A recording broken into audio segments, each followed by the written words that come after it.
इतिहास तो गलतियों का पिटारा है। इतिहास हमेशा विजेता लिखता है। उसके नजरिए से हम आधुनिक इतिहास को देखेंगे।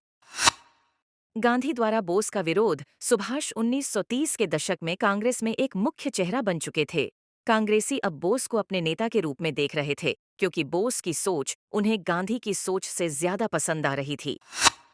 क्योंकि गांधी के आंदोलनों का कोई भी जमीनी परिणाम नहीं निकला था। लोग नए नेतृत्व की तलाश में थे, जो अंग्रेजों को उनकी ही भाषा में जवाब दे सके, क्योंकि भगत सिंह, आजाद, अशफाक, बिस्मिल जैसे आजादी के दीवानों के आम भारतीय जनता के दिलों को जीत लिया था। ये समय ऐसा था जब कांग्रेस का अध्यक्ष हर साल चुनाव के जरिए चुना जाता था और कांग्रेस परिवार के हवाले नहीं हुई थी।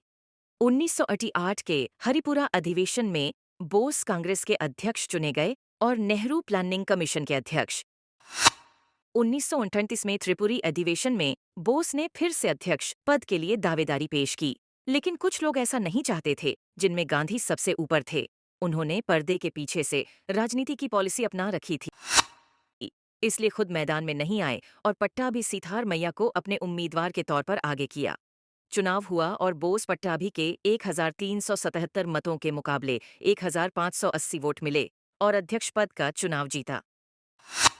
लेकिन ये हार असल में पट्टाभी सीतार मैया की नहीं, गांधी की थी। फिर गांधी बोले कि यह मेरी हार है। इसे लोगों को समझना चाहिए कि गांधी सिर्फ और सिर्फ एक नेता थे, वो भी बड़े वाले। फिर क्या था, शांति के पुजारी को अपनी हार कहाँ बर्दाश्त थी। नई बहू वाले नखरे शुरू। मैं घर छोड़ के चली जाऊंगी। आखिर कांग्रेस के शीर्ष नेतृत्व को झुकना पड़ा और बोस ने अध्यक्ष पद छोड़ दिया। और बंदा यही नहीं माना, उसने सांस जब तक नहीं ली जब तक बोस को पूरी तरह से कांग्रेस से निष्कासित नहीं कर दिया। लोग गांधी को अहिंसा का पुजारी बुलाते हैं। मैं कहता हूँ, जो इंसान अपनी राजनीतिक हार स्वीकार नहीं कर पाया हो, वो आजादी का मसीहा क्यों? मतलब क्यों? इसके बाद परिवार के लिए रास्ते खुल गए और कांग्रेस की आत्मा मर गई उसी दिन। मेरे हिसाब से कांग्रेस का बोस, जिन्हें संविधान के हिसाब से चुना गया था, उन्हें दूर करके बहुत बड़ी गलती की, वरना हम आज एक अलग ही भारत देख रहे होते।